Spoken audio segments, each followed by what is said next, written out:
Page of wands, night of pentacles, okay, strength, night of wands, moon, S of pentacles. In bottom में आया है three of wands. इसमें बता दूं कि ये वीक आपका स्टार्टिंग में तो आपको लगेगा कि बहुत ज्यादा स्लो मोशन में स्टार्ट हो रहा है। मे बी आप जो भी काम करने जाएं तो उसमें थोड़ा सा स्टक हो जाए। स्टक नहीं बोलूंगी मैं एक्चुअली, इसको मीन्स मूवमेंट बहुत स्लो तरीके से हो रहा है। अगर आप कोई काम भी करने जा रहे हो ना तो उसमें टाइम लग सकता है। अगर आप किसी से कम्युनिकेशन करने के लिए जा रहे हो तो मे बी वो पर्सन आपको अवेलेबल ना मिले, है ना, तो थोड़ा सा डिले हो सकता है काम में। स्टक नहीं बोलूंगी मैं इस चीज को, ओके। लेकिन ना आप इस वीक में मुझे स्ट्रेंथ बनाए हुए दिख रहे हो, मीन्स ठीक है, इट्स ओके। अगर कोई प्रॉब्लम चल रही है, अगर कोई सिचुएशन अभी थोड़ी सी डिले चल रही है, तो आप यही मेंटालिटी रखना, यही सोचना कि जो होता है अच्छे के लिए ही होता है। कई बार क्या रहता है कि अगर कोई काम आप करने गए, उस टाइम पे वो आपका काम नहीं हुआ और बाई चांस थोड़ी देर बाद हो गया तो वो ज्यादा अच्छे से हो जाएगा, है ना। तो वही चीज है कि आप थोड़ा सा पेशेंस रखिएगा इस वीक में, ठीक है। लेकिन आप एक चीज नोटिस करोगे, वीक की स्टार्टिंग तो जरूर थोड़ी सी स्लो तरीके से हो रही है, लेकिन मिड तक आते आते आपके फटाफट से काम बनने लगेंगे। मीन्स आप जो भी काम करने चाहोगे ना, सारी चीजें आपको इजीली अवेलेबल होती जाएंगी, ओके। अगर आप एजुकेशन में भी देखें तो अगर आप पढ़ाई भी करना स्टार्ट कर रहे हो ना, या किसी भी चीज की प्रिपरेशन कर रहे हो, तो स्टार्टिंग ऑफ द वीक आपको थोड़ा सा मीन्स आपका माइंड डाइवर्ट हो सकता है, मे बी कंसंट्रेशन लूज हो सकता है। लेकिन ना आप अपने इंट्यूशन की वजह से, आप अपने स्ट्रेंथ की वजह से वापस से अपने मोड में आ जाओगे, कंसंट्रेशन बना पाओगे। या आप जॉब करते हैं तो जॉब में स्टार्टिंग में आप देख सकते हो कि आपका, ऐसा तो खैर होता ही है कि मंडे को जॉब में किसी का मन ही नहीं लगता है, क्योंकि फिर ये फील आता है ना कि मंडे से लेके सैटरडे तक काम ही करना है ना। तो स्टार्टिंग ऑफ द वीक में आपके थोड़े से थॉट्स इस टाइप के रह सकते हैं, लेकिन मिड तक आते आते ना आप एक एनर्जेटिक मोड में रहने वाले हो। मीन्स आप जो काम को करोगे वो एक अलग ही डायरेक्शन में जाएगा और उसको आपको अप्रिशिएशन भी मिलेगा, क्योंकि यहाँ पे आया है S of pentacles.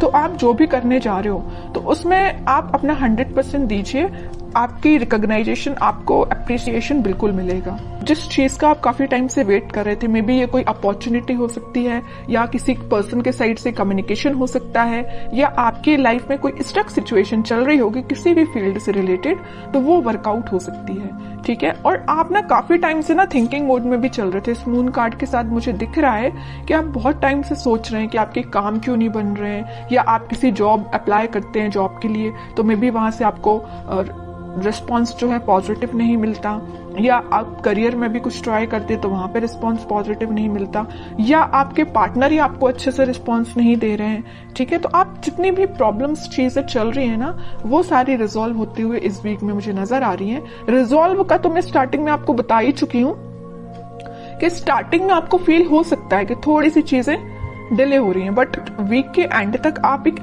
S of pentacles के मोड में होगे। न्यू बिगिनिंग आप देख सकते हो, और जो भी आप करने चाह रहे हो ना, तो आप एक बहुत ज्यादा ग्रोथ, प्रोस्पेरिटी देख सकते हो। क्योंकि देखिए, garden to the gate type का ये कार्ड है, तो मीन्स आप एक गार्डन में एंट्री लेने वाले हो। अभी तक आप माउंटेन्स में या ऐसी जगह पे थे जहां पे आपको अपॉर्चुनिटीज नहीं मिल रही थी, आप बहुत ज्यादा ढूंढ रहे थे। वही मैंने बोला ना अभी मिड ऑफ द रीडिंग में कि आप अपॉर्चुनिटी सीख कर रहे थे, या किसी चीज का, रिसोर्सेज का वेट कर रहे थे, है ना। तो आप इस गेट के उस साइड खड़े होकर वेट कर रहे थे, लेकिन इस वीक में आप इस गेट में एंट्री मार सकते हो। मीन्स आपके साथ सारी, बोलना चाहिए, अपॉर्चुनिटीज भी आपके सामने होगी। जिस टाइप की आपको ग्रोथ चाहिए अपनी लाइफ में, उस टाइप की आप ग्रोथ भी देख पाओगे, है ना। और मैं अगर लव लाइफ की यहाँ बात करूं तो लव लाइफ में कोई पर्सन आपके साथ कम्युनिकेशन करने का तो सोच रहा है, उसने अपने माइंड में ये थॉट्स लेके तो आया है कि भाई आपसे कम्युनिकेट करना है, आपके पास ऑफर लेके जाना है। ऑफर, मेजर ऑफर की बात नहीं करूंगी मैं यहाँ पे, क्योंकि पेज एंड नाइट का कार्ड आया है, ओके। तो कोई मेजर कार्ड्स नहीं है ये, लेकिन वो ना आपको ऑफर देने का सोच रहे हैं। यहाँ पे वॉन पे उनका फोकस है, तो यहाँ पेंटिकल पे फोकस है। मीन्स फोकस सिर्फ एक ही चीज पे है, मीन्स आप पे है, ठीक है। और शायद उन्होंने आपके साथ कुछ मिसबिहेव किया है, या कुछ ऐसी चीजें हुई है ना आप दोनों के बीच में कि ये वापस से आने के लिए ना इनको थोड़ी सी हिम्मत बनानी पड़ रही है, ऐसा मैं बोल सकती हूँ। क्योंकि यहाँ पे स्ट्रेंथ का कार्ड आया है, है ना। तो स्लो तरीके से मूवमेंट हो रहा है, थोड़ा सा स्ट्रेंथ जब इनमें आ जाएगी ना तो ये फास्ट तरीके से मूव करके आपके पास कम्युनिकेशन लेके आएंगे। फिलहाल इनके थॉट्स में थोड़ा सा मुझे ब्लर नजर आ रहे हैं क्योंकि यहाँ पे मून का कार्ड है। थॉट्स में अभी क्लैरिटी नहीं आई है इनके, और जैसे ही क्लैरिटी आएगी ये कम्युनिकेशन लेके आएंगे और कोई न्यू बिगनिंग से रिलेटेड आपसे बात कर सकते हैं, ठीक है।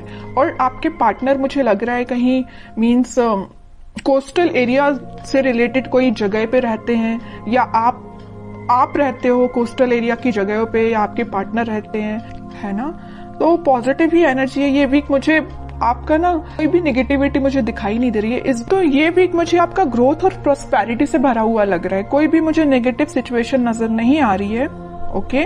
बस मून कार्ड के साथ मैं आपको एक अलर्ट देना चाहूंगी, अगर आपके माइंड में कोई नेगेटिव थॉट आते हैं ना तो उनको मीन्स ज्यादा प्रायोरिटी नहीं देना है, वह तुरंत मूव ऑन करना है, तुरंत थॉट को चेंज करना है, ठीक है। आपके लिए और मैं एक कार्ड निकालना चाहूंगी एज अ गाइडेंस, क्या निकल के आता है और क्या फॉलो करना है आपको।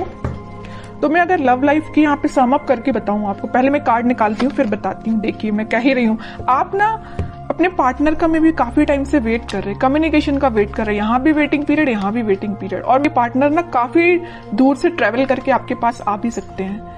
कुछ लोग मुझे यहाँ पे फॉरेन विजिट पे भी जा रहे हैं, ऐसा भी कुछ लग रहा है। तो अगर आपका प्लानिंग ऐसी बन रही है तो आप बिल्कुल जा सकते हैं। अब कुछ हैंड रिटन मैसेज देखते हैं आपको क्या निकल के आता है इस वीक के लिए। Marriage, okay.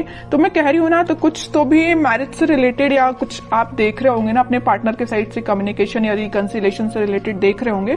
तो इस वीक में आप कुछ, मैं ज्यादा एकदम मैरिज की बात नहीं करूंगी, लेकिन इस टॉपिक से रिलेटेड डिस्कशन हो सकता है, ठीक है। कोई मेजर डिस्कशन की बात नहीं करूंगी, लेकिन छोटा मोटा कोई तो भी डिस्कशन होती हुई मुझे दिख रहा है इस वीक में। Expect miracles, nothing is impossible, okay. बहुत ही प्यारा मैसेज आया है आपके लिए। जैसा आप सोचोगे ना वैसे ही चीजें होती हैं, बस यही चीज है आपके थॉट्स पे। जैसे मैंने अभी जस्ट आपको एक अलर्ट दिया था ना मून कार्ड के साथ कि नेगेटिव थॉट लेके नहीं आना है, इसमें वैसा ही मैसेज निकल के आया, नथिंग इज इम्पॉसिबल, ठीक है। तो नेगेटिव थॉट आता भी है ना तो आपको यही एफर्मेशंस आप यूज कर सकते हैं, ठीक है। लास्ट कार्ड देखते हैं, रिन्यूअल मीन्स कोई भी चीज अभी तक जो स्टक चल रही थी या ये रिकवरी अपने आप ही निकल के आया, मैं इसको निकाल नहीं रही थी एक्चुअली कार्ड। तो ये शायद यूनिवर्स आपको बताना चाह रहे हैं, अगर कोई हेल्थ प्रॉब्लम से यहाँ पे डील कर रहे होंगे ना, कोई आपकी हेल्थ से रिलेटेड प्रॉब्लम चल रही होगी, आपके फैमिली मेंबर में किसी की हेल्थ सही नहीं चल रही होगी, तो वो रिकवरी हो सकती है उसमें। और कोई चीज अभी तक डिले हो रही थी या स्टक हो गई तो वो वापस से